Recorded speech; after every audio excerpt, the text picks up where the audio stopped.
क्या आप जानते हैं, हनुमान रामायण के महान वीर सिर्फ एक वानर योद्धा ही नहीं थे।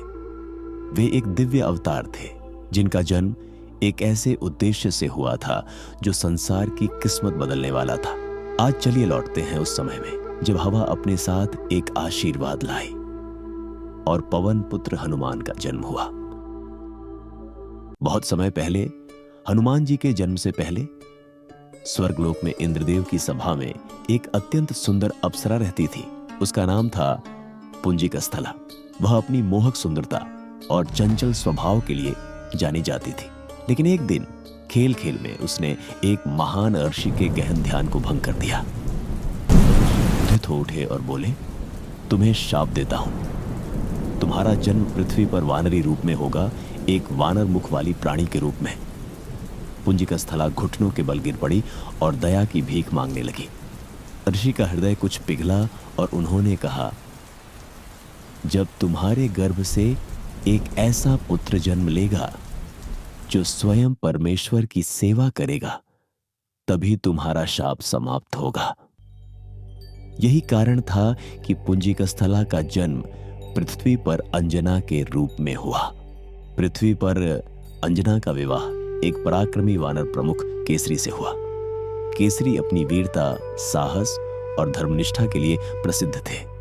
अंजना और केसरी का जीवन प्रेम और सम्मान से भरा हुआ था, लेकिन एक दुख उनकी जिंदगी को घेरे हुए था। उनकी कोई संतान नहीं थी। अंजना के हृदय में मातृत्व की लालसा थी। वह दिन रात शिव की आराधना करती, तप करती, प्रार्थना करती, हे महादेव, मुझे ऐसा पुत्र दीजिए जो धर्म की रक्षा में सदा तत्पर रहे। उनकी तपस्या ने पूरे वन को पवित्र बना दिया और देवताओं के लोक तक उसकी गूंज पहुंच गई। इधर अयोध्या नगरी में राजा दशरथ ने पुत्र प्राप्ति के लिए महान पुत्र कामेष्टि यज्ञ कराया। यज्ञ की अग्नि से स्वयं अग्निदेव प्रकट हुए। उनके हाथ में एक स्वर्ण कलश था जिसमें दिव्य पायस भरा हुआ था।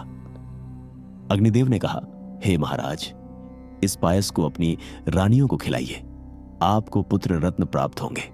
राजा ने आदरपूर्वक पायस स्वीकार किया और दूत के हाथों महल की ओर भेजा। लेकिन मार्ग में चलते समय उस पायस का एक भाग जमीन पर छलक पड़ा। तभी पवनदेव ने उस दिव्य अंश को अपनी वेगवती वायु में उठा लिया और उसे आकाश के पार ले जाकर पहुंचा दिया, सीधे उस पर्वत पर जहां अंजना कठोर तपस्या में लीन थी। वायुदेव ने बड़ी कोमलता से उन दिव्य पायस की बूंदों को अंजना की हथेलियों में रख दिया। अंजना ने श्रद्धा और भक्ति के साथ उन्हें स्वीकार किया। जैसे ही उन्होंने उस अमृत को ग्रहण किया, उनके भीतर एक अद्भुत ऊर्जा की लहर दौड़ पड़ी।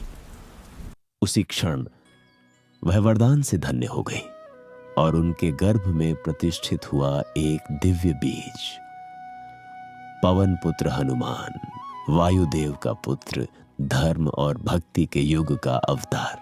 कुछ ही समय बाद अंजना ने एक अद्वितीय बालक को जन्म दिया। उसकी आंखें पिघले हुए सोने की तरह दमक रही थीं। चेहरे पर अलौकिक मासूमियत की आभा थी और छोटे से शरीर में दैवीय बल समाया हुआ था। देवता स्वयं आनंदित हो उठे क्योंकि यह कोई साधारण बालक नहीं था। यह था हनुमान, 11वें रुद्र, स्वयं भगवान शिव का अंशावतार, जो भगवान विष्णु के अवतार श्री राम की सहायता करने पृथ्वी पर आए थे। बाल्यकाल में हनुमान अत्यंत चंचल और असीम ऊर्जा से भरे हुए थे। एक सुबह उन्होंने आकाश में उगते हुए तेजस्वी सूर्य को देखा। उन्हें लगा मानो यह कोई पका हुआ लाल फल हो। बिना एक पल गंवाए हनुमान आकाश की ओर छलांग लगा बैठे। वे ऊंचे से ऊंचे उठते गए। उनकी गति से देवलोक तक हिल उठा। यह देखकर देवताओं के राजा इंद्र भयभीत हो गए। उन्होंने तुरंत अपना वज्र चलाया। वज्र सीधे हनुमान के जबड़े पर आ लगा। आघात इतना प्रचंड था कि बाल हनुमान बेहोश होकर धरती पर गिर पड़े। वायुदेव अपने पुत्र पर हुए इस प्रहार से अत्यंत क्रोधित हो उठे। उन्होंने अपनी वायु को संपूर्ण सृष्टि से वापस खींच लिया। प्राणवायु के अभाव में सभी जीव जंतु, मनुष्य और देवता तक व्याकुल होने लगे। देवताओं में हाहाकार मच गया। तुरंत सभी देवता वायुदेव को शांत करने पहुंचे और उन्हें प्रसन्न करने लगे। तब देवताओं ने इस छोटे हनुमान को अद्वितीय वरदान दिए।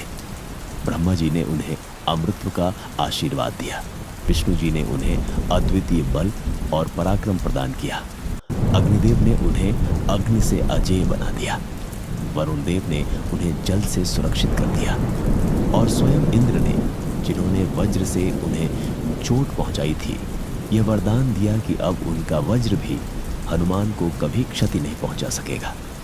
इन सभी वरदानों से विभूषित होकर हनुमान धीरे धीरे एक महान योद्धा बने, निर्भय, बुद्धिमान और धर्म के प्रति सदैव समर्पित। हनुमान केवल बलवान ही नहीं थे, वे शास्त्रों के महापंडित, योग के परम साधक और सबसे बढ़कर भक्ति के मूर्त स्वरूप थे। कहा जाता है कि जब भी हनुमान अपना वक्ष स्थल चीरकर दिखाते तो वहां रक्त मांस नहीं बल्कि सीताराम के दिव्य स्वरूप दिखाई देते थे, क्योंकि श्री राम और माता सीता उनके हृदय में सदा विराजमान थे। हनुमान जी के जन्म का सच्चा उद्देश्य अभिशेष था। वह उद्देश्य था भगवान श्री राम की सहायता करना लंकेश रावण के विरुद्ध धर्मयुद्ध में, पर वह कथा फिर कभी। आज बस इतना स्मरण रखें, हनुमान जी का जीवन हमें यह सिखाता है कि बल एक वरदान है, पर उसका वास्तविक मूल्य तभी है जब वह निस्वार्थ सेवा, विनम्रता और ईश्वर भक्ति में लगाया जाए। यदि आप जानना चाहते हैं कि हनुमान जी की पहली भेंट श्री राम से कैसे हुई और कैसे उस मिलन ने पूरी सृष्टि का भाग्य बदल दिया, तो जुड़िए हमारे अगले एपिसोड में सत्य कथा सागर में। अगर आपको यह कथा पसंद आई हो तो कृपया लाइक करें, सब्सक्राइब करें एंड बेल आइकन दबाइए ताकि आपको अगली रोचक सत्य कथाएं सबसे पहले मिले। आपका स्वागत है। जय श्री राम, जय हनुमान।